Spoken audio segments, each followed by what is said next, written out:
We are back by popular demand. Oh, I brought something a little Pinot Noir. Usually you could drink this chilled, and it's a lighter wine that you drink in the summer if you are drinking red. So I figured one better to start off with than a nice light red. It's interesting. I would have never even thought about drinking a red during the day on a hot day, because like to me it's not. But here I am sitting this, and it's like it's relatively warm. It's still like, hot we broke outside. a little bit of a sweat just building up this set today. 100%. And I'm like, you know what? This is actually hitting pretty nice right now.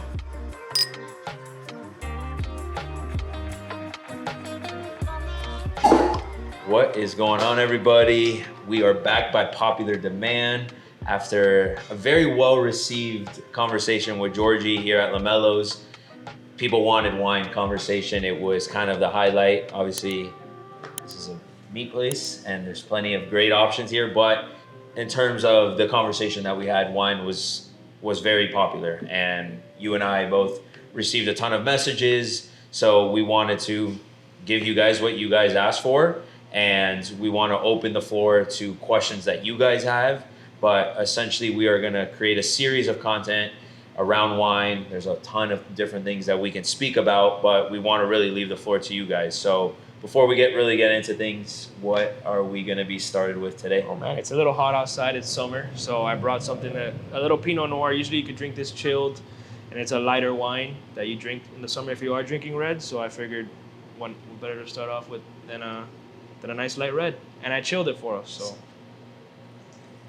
And it's funny because red to me is something that I always wondered, because I've been served it cold before, and I was never too sure if that was the approach. So it just depends on what you're drinking. Yeah, like, it depends. If you're drinking cab, anything with a little more body, which I'm sure we'll get into eventually, then you don't have to serve it more room temperature. But something like this, a lighter wine, you chill it and it's more refreshing. And this is a Pinot from Willamette Valley in Oregon. Which, if you talk about Pinot, you're talking about like top Pinots you're gonna get from the Oregon region, Washington region. Napa makes some good Pinots, but when you talk about Pinot, you're really gonna go in that region. And these vines are actually like on volcanic soil, so you'll get a little bit of minerality there. Volcanic soil in Oregon? Yeah, on the mountain. This is mountain fruit, so holy shit. You'll get like very mineral notes, and it's gonna be fruity. You're gonna have a little cranberry, a little cherry, but you're gonna get the earthiness from it too. So really, really good producer, really good Pinot Noir. Interesting. It's when I went to Hawaii, we went actually up to a winery up there, and that was in the actual volcanoes. It's super harsh environments basically for them to be able to grow anything. So it's not something that's probably going to be the most scalable wine out there, but it was a very unique taste. It was very fruity basically, because they couldn't really grow much of anything else out there. It just depends on where you grow it. Something that could grow on the floor, it's going to taste very different than something that grows on the top of the mountain that receives a lot of sun, that might have more access to like mineral soil and rocks and things like that. So it's really what deciphers how the wine comes out. Really good. But yeah, so summertime, right? Yeah. That is, I feel like a time where the white wines of the world, the rosés of the world are, I guess, more popular, right? I think for me, red has always been something like it's like a nighttime drink. I'm not gonna really drink that during the day, but during the day, it's more like the whites and the rosés. Yeah. What would you say is like summertime, the right kind of approach when drinking the wine? You just said something, which is pretty much why we're here. You normally only drink white or rosé during the day. Mm-hmm. It doesn't have to be that way, right? That's the pretentiousness of wine. You have to drink red at night and white during the day. And if you drink rosé, then you don't really know how to drink red wine. And it just all falls into that same category. So if it just depends. If you're by the pool and you're in the water, if you're on a boat, if you're on the beach, you're probably drinking a nice red light. A nice white wine, a cold white wine, right, or a cold rosé. Just because it's more refreshing, it's easier to drink, a lighter body. A nice Pinot chilled too can get the job done. You're not gonna be in a boat drinking super bold cab, right? Like that has a lot of alcohol content. These are usually lighter in alcohol, and they're easier, they're more fun to drink, and that's what I would do. I mean, you're not wrong in that sense, because you should be drinking. But realistically, you technically could be on the boat having a Pinot like Absolutely. this. There's a million different options. You could drink champagne, right? You could drink rosé, champagne. You could drink Lambrusco, which is sparkling wine. It's like a sweeter red wine that people don't know about. It's like a grilling wine. When you're outside and it's kind of hot and you want something to start with, Lambrusco, which I'm sure we'll cover eventually. Yeah. But man, there's no wrong answer. That's the fun part. It's interesting. I would have never even thought about drinking a red during the day on a hot day, because like to me it's not. But here I am sitting this, and it's like it's relatively warm. It's still like we hot broke outside. a little bit of a sweat just building up this set today. 100%. And I'm like, you know what, this is actually hitting pretty nice right now. We didn't cheers, by the way. Yeah, so we did. Cheers, We man. did. So cheers. I'm excited about this. I'm sure a lot of the people out there are also excited about it. But the big thing that we were even talking about when we started was the fact that there's pretentiousness around wine, and there's a lack of education around wine. And I think, at least for me, one of the big reasons why I've always wanted to start something like this is because of the fact that people need to be educated. Like when it comes to going to the restaurants, when it comes to going to the supermarkets, like knowing Glassware. what you like. Glassware, which you were telling me It's a big beforehand, difference. which would never even have crossed my mind. So there's a lot of factors that go into it, and I think we're gonna have endless amount of topics to talk about. So Every time we start talking about something, it leads into something else. And we get Always, really excited, always. and it's nonstop. So Mhm. we have a lot of really good ideas, and something that rolled up randomly on us when we were having So conversation random, can yeah. now be something that we can help, educate people with and have fun while doing it, and meet cool people, and Absolutely. enjoy some good wine. That's Absolutely. what we intend on doing anyway. So I think just to kind of stay on the topic of like summertime wines, more like on the white side, you have your Sauv Blancs, you have your Pinot Grigios, you have Chardonnay. What else do we got? Those are the more well-known ones. right. You got Sancerre, which is a really nice Okay. varietal as well, and then you got all the rosés. But rosé doesn't just mean rosé. The way you get rosé is the color of the rosé comes from the skin contact from when the wine is being made. So if a lighter rosé means that the skin of the wine while they're making it doesn't have a lot of contact with the grape. Oh wow. And if it's a darker rosé, they leave the skin on longer. So it's gonna have more alcohol, more body. Usually they do like a cab. They usually cabs. That's where you get a darker, more full body rosé. But you can have a Pinot rosé. You could have endless amounts of rosé, different blends. So that's another thing that goes into it too. So And what would you say, like if you're by the pool, on the boat, what is more of the rosé. approach of rosé? I think rosé. I mean, that's my personal preference. Yeah. Usually when I'm on a boat, I'm thinking a nice light rosé, something you could chill down really cold.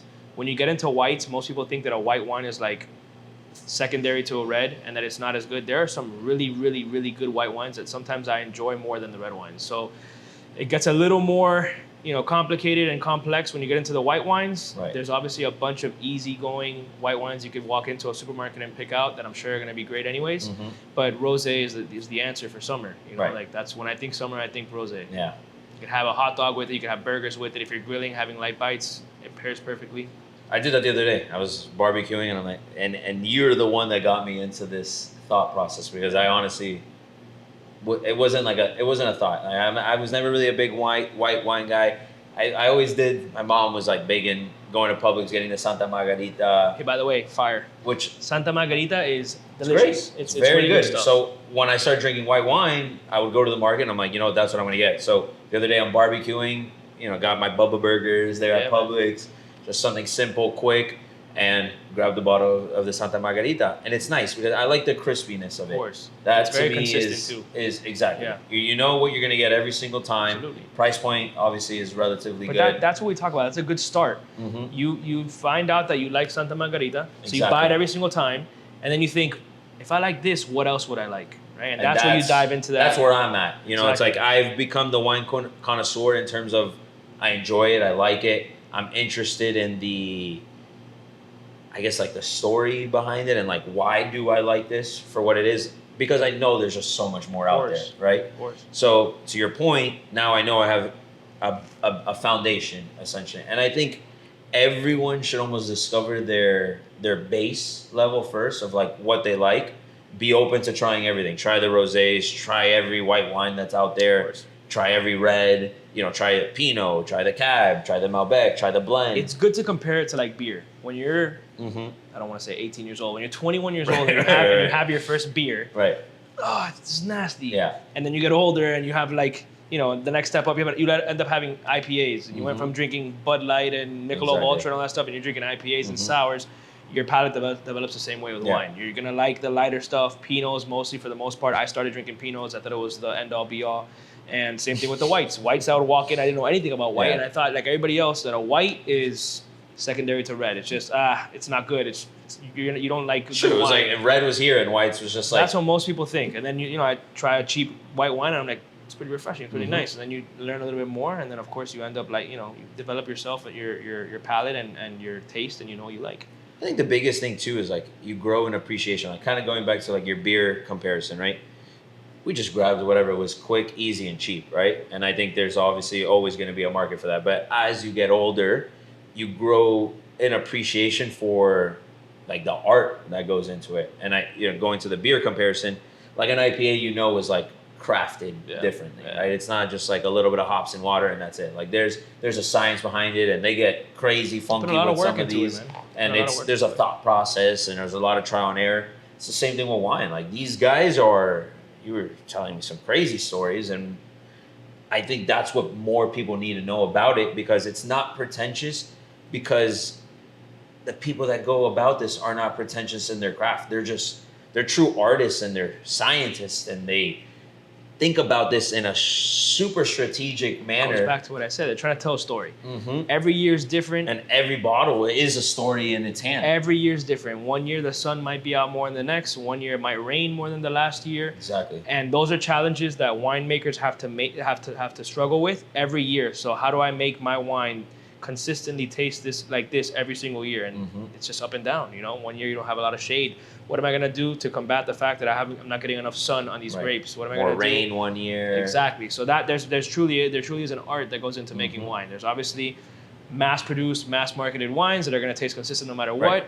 Because they're able to control the elements. They control the elements. They're sourcing grapes from several different places. They always have the same. It's when you get into like the more crafted wines, they're gonna be a little more expensive, obviously. But those are going to be the ones that you understand and you see the quality and the value that goes into the wine, the work that goes into it. And you're going to appreciate it sometimes. Of course. There's a difference behind. And again, there's a market for everything. There's a reason why each one of these exists, right? But you're going to grow an appreciation more for the guy that hey, this year we had to do something different because, like you said, way more sun this year compared to last year. Right. And we had to do things differently. So now there's like a level of curiosity that goes into it, because you're like, shit, like that would have never even crossed my head when I was purchasing it. But now I'm like, now I really want to know why this is the way it is. Right. And then you find kind of like a connection point between the other wines. So you're like, okay, this wine's very similar to this wine, and their process is very similar.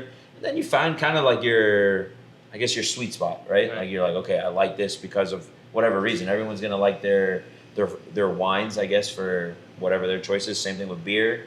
You either like the hoppy stuff, or you like the more bitter stuff, or you like the sours, right? I think everyone will find their palate, and that's the beauty of wine, where no matter who you are, there's probably something for you. Absolutely.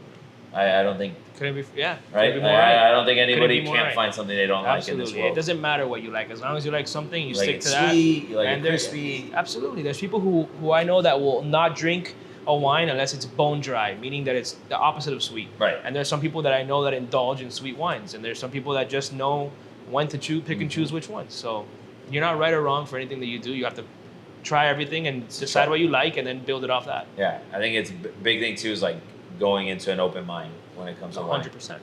Don't go in with like a stigma around it. Don't go in thinking you like something or that you don't like something, because you might be surprised as to what you like. I remember like my girlfriend too. I'm nowhere near like your knowledge of wine, but I've grown my appreciation and the detail that goes into it. So I've looked at it very differently, I would say, the last 2 years.